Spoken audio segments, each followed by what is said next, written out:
Hello. The composer that I want to talk about for this week is Peter Tchaikovsky, and he's a Russian composer who lived from 1840 to 1893, which is during the Romantic period. And you will see his name spelled several different ways, and that's because it's being translated from the Russian alphabet into our letters that we can read, and so there's a little bit of variation sometimes, but it's the same person. If it's Peter Tchaikovsky, it's the composer, even if it's spelled differently. And he's important because he's Russian. That's one reason why he's important. And during this time prior to the time when Tchaikovsky lived, during the Renaissance and the Baroque and classical periods, there really wasn't a tradition of what we would call art music, like classical music, in Russia. They had music certainly, but it was folk music that would be sung or performed by common people. And there was liturgical music, which is church music. If you remember, Vladimir I brought Christianity to Russia in the 900s from Cycle 2, and also that in 1054 the church split into Roman Catholic and Eastern Orthodox. So Russia was an Eastern Orthodox Christian country, but for hundreds of years before Tchaikovsky lived, so there was lots of music in the church, but there wasn't classical music until right around Tchaikovsky's time. And a lot of the reason for that was that if you look at a map, Russia is so far away from the parts of Europe where music was developing classical music, like Italy, Germany, Austria, France, England. It was just so far away that in an era before there were good roads and especially trains, the people in Europe didn't know what was going, or in Russia didn't know what was going on in the rest of Europe, and so they weren't writing classical music there. But around the time of Tchaikovsky's life, they started being able to hear classical music and get classical sheet music in their country. And so Tchaikovsky is really important because he was one of the first of the Russian composers to start writing in the classical style. Now, there was always, from that point on, there was kind of a question for Russian composers whether they wanted to have their own uniquely Russian style of classical music or whether their music should sound more like the composers in the other parts of Europe, the countries I named. And Tchaikovsky came down mostly on the side of sounding like those other composers. So his music's in a lot of ways similar to music like Brahms, who we listened to in Cycle 2. But we'll see with later Russian composers that they were definitely trying to develop their own style that was more uniquely Russian. So that's one important thing about Tchaikovsky, just the fact that he was one of the first important Russian composers. Another term that I wanted to bring up is the word genre. It's spelled G-E-N-R-E, and it's referring to different types of whatever subject matter you're talking about. So I know a lot of you like reading, and you probably have different genres that you like. Maybe you like Bible stories, or you like biographies, or historical fiction. So these are all different types of genres of literature. And similarly, there are different genres of classical music. There are things, and maybe you've heard some of these terms: symphony, concerto, opera, ballet. These are different types of musical genres. And at the end of the year, when we study Tchaikovsky in community, we will listen to part of one of his symphonies. He wrote 6 very important symphonies. But another genre that I thought was important to talk about as well is ballet, which is music with dance. And Tchaikovsky did not invent ballet. Ballet had existed, it was mostly important in France, and it had been important for hundreds of years there. But during that time, when it was being written in France, ballet would not be its own genre that you would go and see on its own. So if you went to the theater, you wouldn't just see a ballet. It would actually be part of opera.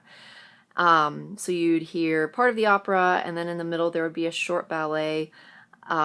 Typically it would be called a divertissement, which means like an amusement, and then the rest of the opera would continue after that short ballet was over. And it's kind of interesting the reason why the French did that. There was kind of an idea in their art world, their composers and artists, that you didn't want to get too absorbed in what was going on in the opera. Like, you didn't want to forget that it was just a play, just an opera. And so the way that they would kind of bring you back to reality, break up the story to help you remember that it was just a story, was to put this ballet or this amusement, divertissement, in the middle of it. And so that's kind of an interesting idea, I think, given today that we have things like virtual reality and video games and things, that the idea is to be so immersed in it that you forget that it's not reality. So it's a very different viewpoint that the French had at this time, when they were using ballet to kind of remind you that it was the opera wasn't real. And you still see the same kind of approach today, where you'll have a musical with a long dance sequence in the middle. That's kind of what ballet was like in the time before Tchaikovsky. But around the time of Tchaikovsky, ballet started to become a standalone genre where you'd go to the theater and you would see a ballet, and that would be the only thing you would see. The ballet would have its own story, its own plot, and it'd be a couple hours long, and that's how it was when Tchaikovsky was writing. So Tchaikovsky wrote 3 important ballets, Swan Lake, Sleeping Beauty, and The Nutcracker.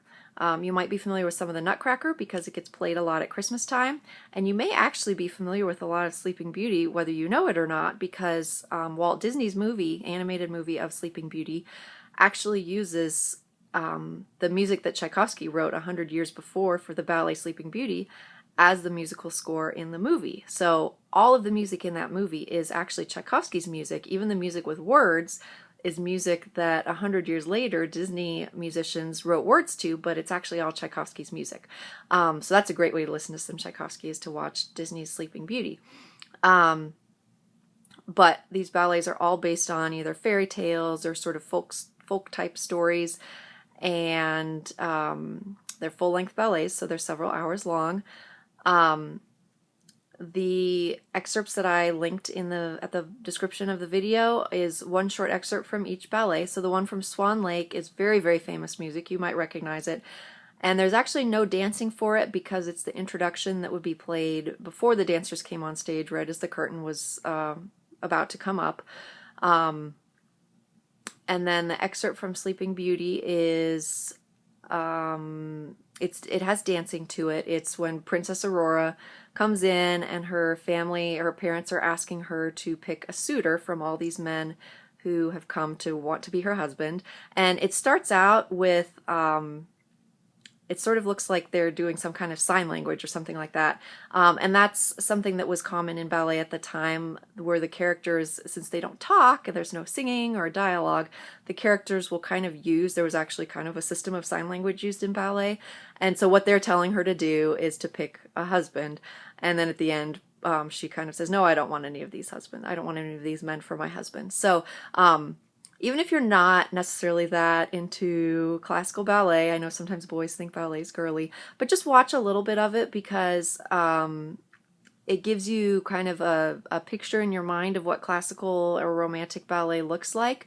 Because later in the year when we study 20th century ballets, you'll see that the style is very different. So if you've watched a little bit of Tchaikovsky ballet, you'll have kind of an image in your mind to see the big difference that happens in the 20th century.